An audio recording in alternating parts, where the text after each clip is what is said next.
오늘은 우리가 살아가는 모든 범사 속에 형통하게 살려면 어떻게 살아야 되는지 이 내용의 주제를 갖고 오늘 제목은 형통케 되는 범사라는 제목을 정했습니다.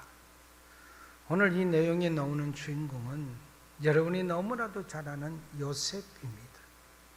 요셉이 그러면 어떻게 살았는가, 이런 내용을 통해서 오늘 설교 내용을 돕기 위해서 본문에 나오는 요셉에 대하여 잠깐 짧게 소개를 하고 넘어가도록 합니다. 요셉은 아버지 야곱 그 자녀 12아들 중에 11번째로 동생 하나를 둔 그런 12형제 중 아들로 태어납니다. 이는 아버지의 사랑을 참으로 독차지한 까다로움으로 인해서 형 10명에 의하여 그 질투로 인하여 형들은 이 요셉을 죽이려고도 하다가 그래도 그건 아니다고 생각하여 노예로 팔아버리고 맙니다. 그후 요셉은 이집트에 팔려가게 됩니다. 그리고 이집트의 보디발이라는 바로의 신하 친위 대장집에 팔려갔습니다. 친위 대장은 지금으로 보면 대통령 경호실장 정도 되는 그런 정부 관리의 집에서 충성스럽게 요셉은 일을 했습니다. 인정도 받았습니다. 그리고 요셉이 너무나도 모습도 출중하고 지혜와 총명이 있을 뿐만이 아니라 많은 사람들에게 청애를 받을 수밖에 없는 또 외모도 지녔습니다. 그러다 보니 그 부인으로 인하여 요셉아, 나하고 어떻게 한번 해보자. 그리고 자꾸 부인이 요셉을 이렇게 잉크로서 지속적으로 유혹을 합니다. 그런데도 불구하고 이 요셉은 절대 응하지 않습니다. 네 집안의 많은 것을 내게 허락하였고 이 집안에 수많은 자유를 주었고 제가 할 수 있는 것은 우리 주인 되시는 보디발 그 어린 어른과 사모님 외에는 내가 이 집안의 제일 높은 자로서 모든 것을 다 할 수 있지만은 어찌 내가 그 어른의 아내이신 당신을 아무리 당신이 그렇게 한다고 하려 그렇게 할 수가 있습니까? 나는 하나님을 믿는 자로서 그렇게 할 수가 없다고 그렇게 거절하다 보니 이 부인이 시대말로 꼴따구가 났습니다. 사랑이 정오가 되었습니다. 그래서 한날에 아무도 없는 날을 택하여 이 요셉을 집안으로 불러들입니다. 그리고 똑같이 요셉을 유혹합니다. 요셉이 그럴 수가 없다고 사모님 제발 정신 차리라고 그렇게 하였으나 그 사모는 아랑곳하지 않고 요셉아 어찌 나랑 하루만 자보자고 이랬는데 안 된다고 그러나 이 사모가 옷을 잡고 벗기고 야단법석을 놨습니다. 요셉은 우통을 벗긴 채로 해서 도망을 가버렸습니다. 그런 그 부인이 가만히 있을 리가 없습니다. 그래서 그 부인이 자기를 겁탈하기 위해서 나 혼자 집에 있는데 요셉이 들어와서 이렇게 겁탈하려고 하다 보니 내가 고함을 지르자 요셉이 도망을 갔다고 이것 보시라고 요셉이 벗고 있던 그 윗옷들 보고 증거를 삼아서 억울한 누명을 씌워서 정치인 감옥에 갇히게 됩니다. 그러나 하나님은 요셉과 함께 하셨으므로 요셉에게 꿈을 해석하는 능력을 주셨으므로 정치인이 수용되는 이 감옥에서 꿈을 해석하는 능력을 보임으로 인하여 꿈 해석을 통해서 이집트의 왕 파라오의 꿈을 해석함으로 인하여 나라에 다가올 7년의 풍년과 7년의 흉년을 예언하게 됨으로 인하여 요셉은 이집트의 총리 대신이 되어서 7년 기근을 대비하는 그런 중대한 역할을 맡게 됩니다. 7년의 풍년이 지나고 이제 7년의 흉년이 닥치자 주위 있는 나라에 살고 있던 수많은 나라들이 이제는 다 살았다고 여기서 죽는 소리 저기서 죽는 곡소리가 납니다.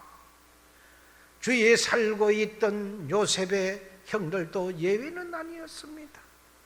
그 형들이 곡식을 사기 위하여 에집트로 왔고 요셉은 형들이 온 것을 알게 됨으로 인하여 자신의 신분을 숨긴 채 그 형들을 시험한 후 자신의 정체를 밝히게 됩니다. 그리고 자신을 노예상에 팔았던 그들을 요셉은 과감하게 주의 이름으로 용서하게 됩니다. 그 후 이집트의 총리 대신이 된 요셉으로 인하여 아버지 야곱과 그의 가족들이 이집트로 이주하여 함께 살게 됩니다. 요셉은 아버지의 계획 속에서 고난을 통해 많은 사람의 생명을 구했음을 고백하며 형제들에게 창세기 50장 27에 이렇게 말을 하고 있습니다. 당신들은 나를 헤아려 하였으나 하나님은 그것을 선어로 바꾸사 오늘과 같이 많은 백성을 그 생명을 나에게 구하게 하셨습니다 라고 그 형제들에게 고백하게 됩니다. 그리고 요셉은 110세까지 살며 하나님의 섭리를 증거하는 그런 형통한 삶을 살다가 하나님의 부름을 받았습니다. 이것이 요셉의 일생일대기입니다. 그는 억울하게 팔려가 종살이, 옥살이 힘든 일을 하였지만은 그의 걸어본 성경은 말씀합니다. 시편 105편 17절에 보니 한 사람을 앞서 보내셨으며 요셉이 종으로 팔렸도다라고 말을 합니다.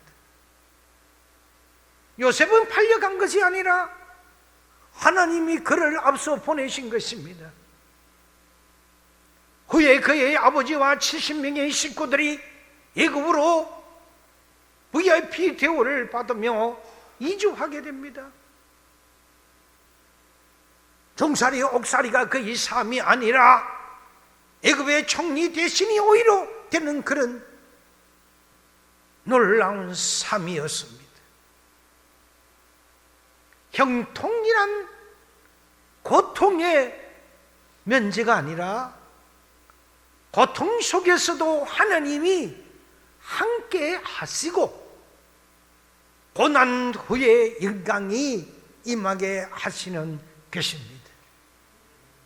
그래서 바울은 고린도후서 4장 8절 9절에서 보니 우리가 사방으로 우겨삼을 당하여도 쌓이지 아니하며 답답한 일을 당하여도 낙심하지 아니하며 박해를 받아도 버림받지 아니하며 끄끄림을 당하여도 망하지 아니하리라고 그렇게 고백하고 있습니다. 이것이 바로 형통입니다. 우리가 오길 삶을 당하지 아니하고 답답한 힘 삶을 당하지 아니하고 핍박과 박해를 받지 아니하고 그것이 전부가 아닙니다. 형통이란 것은 이러한 고통 가운데서 더 잘된 이야기가 바로 형통입니다. 요셉이 훗날 그의 형제들을 만나 하는 이야기를 들어보세요. 나를 이리로 보낸 자는 당신들이 아니요 하나님이셨습니다 라고 창세기 45장 8절에서 그가 고백을 합니다. 이것이 요셉이 형통한 이유입니다. 우리를 그들에게 돌리지 아니하였습니다. 제가 분명한 것을 깨닫고 있었습니다. 하나님이 함께하고 계셨다는 사실 말입니다. 자신의 삶을 인도하시는 분이 하나님이시며 모든 것이 하나님의 뜻으로 인정하기 때문입니다. 성공은 하나님의 뜻대로 하는 것입니다. 형통이 성공이란 뜻이기라도 합니다. 그렇다면 이 형통은 하나님의 뜻대로 하는 것입니다. 여러분, 요셉이 형통하면 뭐합니까? 남이 형통하면 뭐합니까? 내가 형통해야지요. 날마다 형통한 삶의 비결이 무엇입니까? 요셉이 무엇 때문에 형통했으며 우리가 어떻게 그러면 요셉처럼 형통할 수가 있겠습니까? 하나님은 우리 모두가 형통한 삶을 살기를 원하십니다. 우리에게 형통이란 그 자체는 요셉 그 이상의 시련이 있더라도 하나님이 함께만 하시면 그분 것 같지만 그것이 결국은 은혜입니다. 흔들리는 것 같지만 그것이 결국은 하나님의 인도입니다. 꼬이고 안 되는 것 같지만 그것이 결국은 푸는 비결입니다. 서연의 성도 여러분들이요, 요셉을 통해서 시련 가운데 행통하게 살아가는 비결을 얻으시기를 바랍니다. 오늘 말씀에서 찾으시기를 바랍니다. 그렇다면 요셉이 형통했던 그 비결은 무엇입니까? 첫째, 형통한 자의 비결은 혼자 하는 것이 아니라 주님과 함께 하는 것입니다. 2절이 이렇게 말합니다. 여호와께서 요셉과 함께 하심으로. 3절에 또 넘어오니까 이렇게 말합니다. 그 주인이 여호와께서 그와 함께 하심을 보며. 요셉의 이 형통은 철저하게 하나님이 함께 하셨기 때문입니다.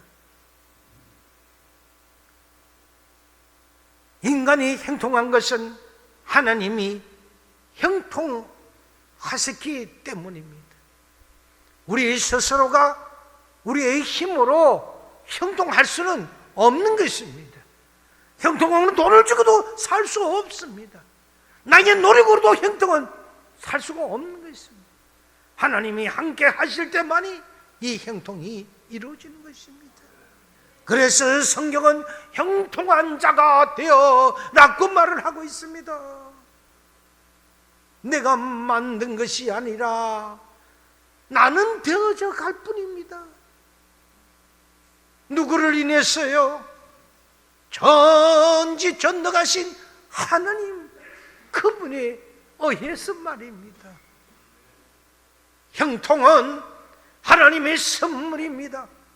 그러므로 하나님께서 형통하게 하셔야 우리가 형통해지는 것입니다. 우리는 하나님께서 하시는 대로 형통하게 되는 겁니다. 함께 하시면 하나님의 은혜인 것입니다.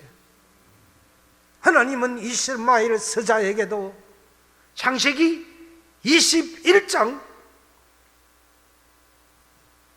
20절에 보며 하나님이 그 아이와 함께 계심에 라고 하십니다. 이스마엘뿐만이 아니라 이삭에게도 함께 하셨습니다. 창세기 26장 24절에도 네가 나와 함께 있어 내게 복을 주라고 말씀하고 있습니다. 야곱에게도 함께 하셨습니다. 창세기 28장 15절에 보니까 내가 너와 함께 있어 네가 어디로 가든지 너를 지키며, 임마누엘은 인생에 대한 하나님의 은총이지요. 떨어진 것을 다시 붙여주십니다. 하나님의 사랑이 하나님을 떠나서 성공을 기대할 수 있겠습니까? 주님을 떠나서는 성공을 기대할 수가 없습니다. 하나님 없는 번성이 있겠습니까? 엄밀하게 말하면 성공은 석세스입니다. 번성은 프로스페리티입니다. 그 말은 하나님이 주시는 단어인 것입니다. 감히 우리 인간이 설 수 없는 단어인 것입니다. 인간이 성취할 수 없는 단어들입니다. 이런 일은 하나님만이 하실 수 있는 것이기 때문입니다. 창세기 39장 23절에서 보니 이렇게 말씀을 소개하고 있습니다. 간소장은 그의 손에 맡긴 것을 무엇이든지 살펴보지 아니하였으니 이는 여호와께서 요셉과 함께 하심이라. 여호와께서 그의 범사에 형통케 하셨더라고 합니다. 함께 하셨더라. 요셉은 감옥에 갇혀 있었지만은 하나님과 함께 하심으로 인하여 형통케 되어져 갔던 것입니다. 그렇다면 여기서 형통에 대한 뜻을 분명히 하고 넘어가야 되지 않겠습니까? 형통이란 사정적 의미는 현재 상태에서 점점 더 잘 되어 가는, 물질적으로나 영적으로나 점점 더 번영하고 풍성해지는 것을 의미합니다. 앞뒤가 막힘이 없는 것입니다. 이에 성경에서는 하나님의 은혜로 어떠한 예보의 압력에도 흔들리지 않는 평안한 상태를 말을 합니다. 이것이 형통입니다. 이스라엘 백성에게 하나님의 언약의 말씀을 지켜 행하면 형통하게 된다고 신명기 29장 9절에 약속하셨습니다. 또한 잠언기자는 죄인의 형통을 부러워하지 말라고 항상 여호와를 경외하라고 잠언 23장 17절에 서도 교훈하고 있습니다. 따라서 본문은 그 본문에 돌아와서 보면은 요셉은 문자 그대로 형통 그 자체였습니다. 사실은 요셉이 형통한 것이 아니라 형통이 요셉을 쫓아다닌 겁니다. 이것이 하나님이 함께 하시는 자에게 내리시는 복입니다. 오해하지 말고 들으시기를 바랍니다. 많은 그리스도인들이 지치게 되는 이유를 보면 나는 예수님과 함께 일하지 않고 예수님을 위해서 일한다라고 말을 합니다. 잘 들어야 됩니다. 여러분 모두가 예수님을 위해서 일한다, 그렇게 하지 마세요. 아주 그럴싸하게 들리고 아주 희망적이고 반짝반짝 아름답게 들리는 말 같습니다. 예수님을 위해서 일한다, 이건 아닙니다. 예수님과 함께 일한다고 하세요. 이런 자가 형통합니다. 위한다는 것은 결국은 혼자서 상대를 위하여 끙끙거리며 진행한다는 그런 의미가 내포되어 있기 때문입니다. 나는 너를 위하여 끙끙거리면서 내가 하는 것이 전지전능하신 하나님이 하시는 게 아니라는 사실이지요.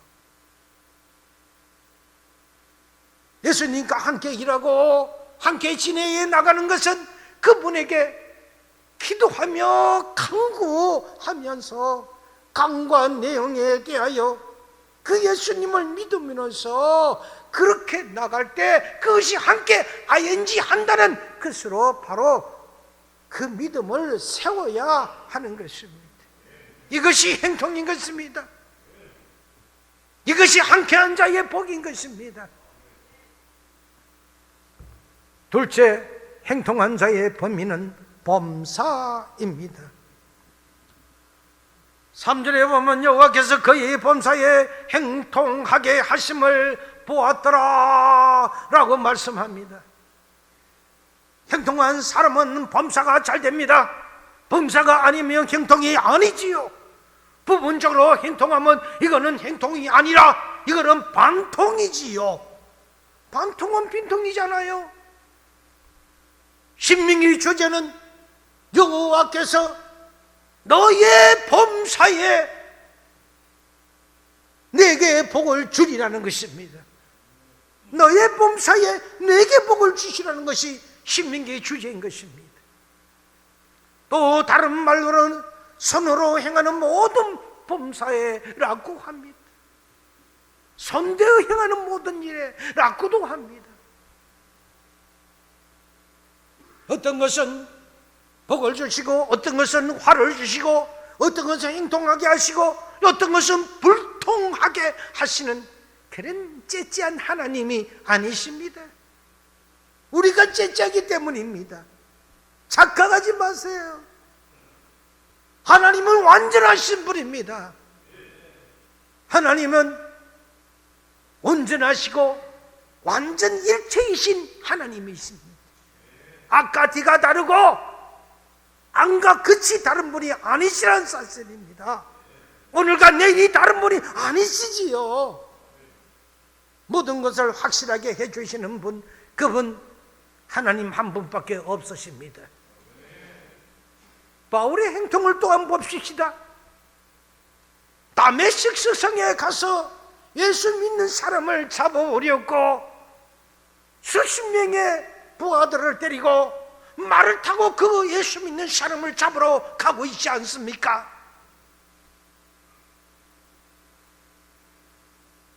그는 자기의 의지로 핍박의 길로 갑니다. 그러나 이것이 예수님을 믿는 길이었던 줄 자신은 몰랐던 것이죠. 그 길이 예수님을 만나게 될 줄 그는 몰랐던 것입니다. 그는 다메섹 석상에서 예수님이 그를 부르셨고 예수님이 만나 주셨다는 사실입니다. 내가 만난 게 아니라는 사실입니다. 착각하지 마세요, 여러분. 두 번째 전도 여행을 갑니다. 그는 무시야에서 자기 계획대로 비두니아로 가려고 했지만은 예수의 영이 허락지 아니하여 오히려 두리아로 갔다고 했습니다. 이것이 가장 좋은 선교의 길이었습니다. 자신의 의지대로 가지 않고 예수의 영에 의하여 그는 하나님이 하시라는 대로 예스하고 가셨던 겁니다. 그는 전도한다는 이유로 유대인들에게 고소를 당하게 됩니다. 그는 로마 시민권자로서 고소는 받았지만은 나는 시민권자로서 로마의 황제에게 재판을 받으러 가겠다고 하였습니다. 그래서 그는 로마로 갈 때는 죄인의 모습으로 갔지만은 로마는 그의 전독의 길이 되고 맙니다. 로마에 가는 길에 탔던 배가 풍랑을 만나서 파산하게 됩니다. 배가 깨어지고 물에 배는 빠졌습니다. 그러나 그는 멜리데라는 그런 섬을 만나게 되고 그 섬의 주장인 보블리오의 그 딸의 병을 고쳐주게 됩니다. 가장 좋은 그는 선교가 되었고 가장 좋은 섬김의 기회가 왔습니다. 바울의 삶은 꼬이고 복잡한 삶이었지만은 하나님은 범사에 그를 형통하게 하셨습니다. 고통 가운데서도 더 잘 되는 것이 형통입니다. 그렇게 어려운 가운데서 형통한 길을 갔던 그 바울, 이것이 그리스도인들이 가는 길입니다. 그래서 그는 형통을 이렇게 말합니다. 내가 비천에 처할 줄도 알고 풍부에 처할 줄도 알고 모든 일에 배부르며 배고픔과 풍부와 궁핍에도 내가 그 일체의 비결을 배웠노라고 바울은 그렇게 고백합니다. 이것이 바울의 행동은 모든 일에 난게 초점을 맞춰야 합니다. 사실은 가는 곳곳마다 잘 되는 것이 아니라 잘 되어지는 곳을 하나님께서 인도해서 가게 되는 것입니다. 하는 일마다 잘 되는 것이 아니라 잘 되어 가는 것을 말을 하는 것입니다.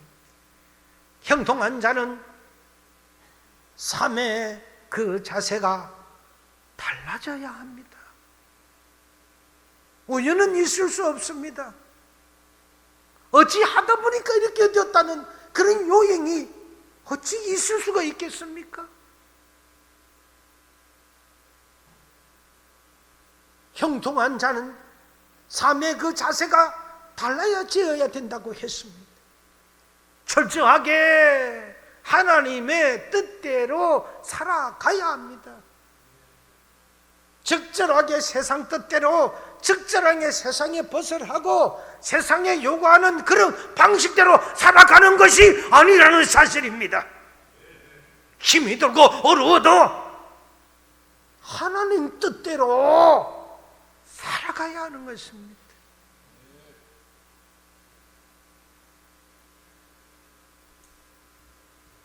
제가 좋아하는 말 중에 이런 말이 있습니다. 남과 같이 해서는 결코 남 이상 될 수 없다. 남이 쉴 때 다 쉬고 남이 잘 때 자고 남이 하고 싶은 거 다 하고 그럴 때 나는 뭐합니까? 그런 거 이런 거 저런 거 다 그래도 구두철미하고 나는 그런 남과 같아서는 안 됩니다. 달라야 됩니다. 그럼에도 불구하고 말이죠. 그래서 그 길을 가야 남과 다른 길을 가야 남과 달라져야 그 자신이 정상에 오를 수가 있는 것입니다. 이것이 믿음의 소유인 것입니다.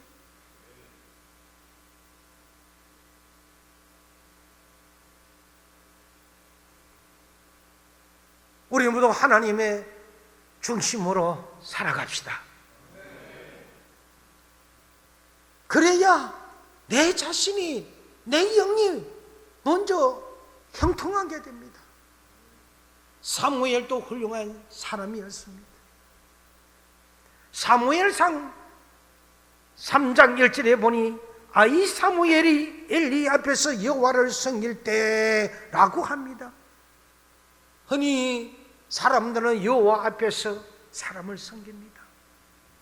사람에게 잘 보이려고 하고 사람 시중을 듣기 쉽습니다. 그러나 사람과 하나님의 위치가 바뀌면은 만사 형통이 아니라 만사 불통이 되는 것입니다. 사람을 믿느냐 하나님을 믿느냐입니다. 이것이 바로 되면은 만사 형통이요, 잘못되면 만사 불통입니다. 이 모든 세상의 산나 만물은 하나님의 것입니다. 범사가 하나님의 주관 속에 있고, 그래서 하나님을 빼고는 형통을 말할 수가 없습니다. 우리 그리스도인의 일은 잘 안 되는 것 같지만 결국은 따지고 보면은 우선은 어긋난 것 같지만 결국은 따지놓고 보면은 잘 되는 것입니다. 그리고 바르게 가는 것입니다. 이것이 믿는 자의 범사의 형통의 축복입니다. 로마서 8장 28절에 보니 하나님을 사랑하는 자, 곧 그때로 부르심을 입은 자들에게는 모든 것이 협력하여 선을 이룬다고 말씀하시고 계십니다. 그래서 찬송가 384장에 보니까 나의 갈 길 다가도록 예수 인도가시니 내 주가 내 있는 긍휼 어찌 오시마리요. 믿음으로 사는 자는 하늘 위로 받겠네. 무슨 일을 만나든지 만사 형통하리라. 무슨 일을 만나든지 만사 형통하리라. 이처럼 믿음으로 사는 사람은 만사가 행동할 수밖에 없습니다. 셋째, 형통은 사람에게도 인정받는 것이 형통입니다. 본문 3절에 보니까 그 주인이 여호와께서 그와 함께 계심을 보며 또 여호와께서 그의 범사에 형통케 하심을 보았더라. 아멘. 요셉이 종살이하던 집의 그 주인도 요셉이 형통한 것을 인정하지 않아요. 요셉의 근면, 성실, 정직을 인정한 것입니다. 하나님은 성실한 사람을 형통하게 하십니다. 정직지 못한 사람은 사용 안 합니다. 근면하지 못한 사람 사용하지 못합니다. 사람들의 형통을 보는 것은 성실함을 통해서 보게 됩니다. 성실한 사람의 형통을 주위에 있는 사람들이, 성도들이 보고 인정하는 것입니다. 하나님은 성공하라고 하시지 아니하시고 성실하시라고 하신다는 말씀이 있습니다. 성실하면 성공하게 됩니다. 이것이 그리스도의 형통입니다. 성실을 보면 모든 사람이 보게 하는 것이 인정받는다고 했잖아요. 이것이 형통이라고 했지 않습니까? 야곱은 우물만 파면 물이 나왔습니다. 당시 사람들에게는 인정을 받았다는 사실이죠. 아무도 그 귀한 나라에, 물이 귀한 나라에, 파도 물 한 점 없는 나라에 팠다 하면 물이 나오는 놀라운 역사. 요즘으로 말할 것 같으면 로또 복구만 탔다면 당첨된다면 사람들은 그를 보고 인정할 것입니다. 그런데 사람은 이런 것을 보고 때로는 질투하기도 하고 때로는 비양양거리기도 하지요. 그런데 하나님은 이런 것을 하나님은 보시고 성실한 자에게 하나님은 복을 내리시는 것입니다. 우리는 그리스도인이 이미 되셨습니다. 이제 세상 안에서 진실된 삶을 통해 우리는 하나님으로부터 인정받아야 하는 겁니다. 사람으로부터 인정받으면 뭐라고 했어요? 불통입니다. 불통. 주님으로부터 인정받아야 행통입니다. 우리는 우리의 빛을 사람에게 비추게 하여 우리의 착한 현실을 보고 하늘에 계신 우리 아버지께 영광을 돌리게 하는 일이다라고 마태복음 5장에는 그렇게 말씀해 놓고 있습니다. 영광이란 말은 헬라어로 보니까 독사라고 합니다. DOXA, 독사. 이 말은 인정한다라는 의미를 내포하고 있습니다. 하나님께 영광을 돌린다는 말은 문자적으로 하나님의 존재를 인정하며 우리의 삶을 통해서도 하나님을 인정하겠다는 그 의미를 가지고 있는 것입니다. 우리가 하나님께 영광을 돌리면 즉 하나님을 인정하며 하나님은 우리를 인정해 주시고 행통케 해 주시는 것입니다. 네가 나를 몰라면 돼. 내가 어찌 너를 알아? 너가 나를 인정해야 내가 너를 인정해 준다는 것과 같은 말씀이지요. 여러분, 누군가가 당신을 처음 배신했다면 그건 그의 가실이겠지만은 두 번, 세 번 계속적으로 당신을 배신했다면 그땐 그것은 당신의 과실로 받아들여야 합니다. 우리가 세상에서 형통지 못한 것은 우리의 가실일 수 있습니다. 인정받지 못하는 삶 때문입니다. 이런 사실이 없도록 우리는 하나님과 함께 하기 위하여 늘 간구하고 간구해서 주님의 편에 서시는 서연이 되셔야 됩니다. 오늘 말씀의 결론을 맺습니다. 신명기 29장 9절에 보니 너희는 이 언약의 말씀을 지켜 행하라. 그리하면 너희 하는 모든 일들이 형통하리라 라고 말씀하십니다. 언약의 말씀을 지켜 행하라.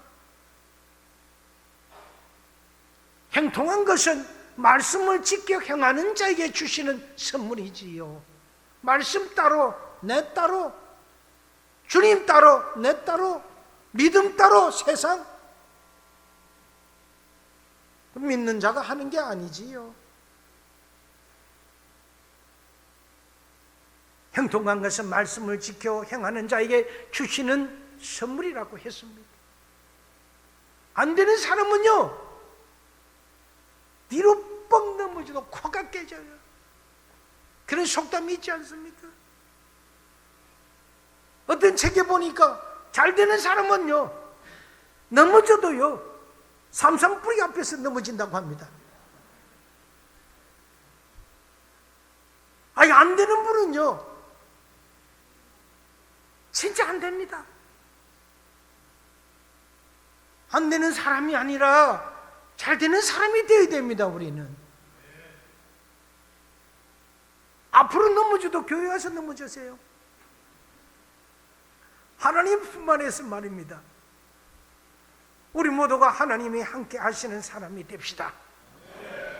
이런 사람이 형통한 사람입니다. 우리 모두가 성실하고 인정받는 사람이 됩시다. 이런 사람이 형통한 사람입니다. 우리 모두가 넘어져도 삼삼뿌리 앞에 넘어지는 사람이 됩시다. 날마다 풍성한 은혜 가운데서 모든 일이 주 안에서 잘 되고 형통한 삶을 살아가기를 전능하신 주 하나님 그 아버지의 이름으로 이 한 시간 여러분에게 축원드립니다. 형통하세요. 형통하세요.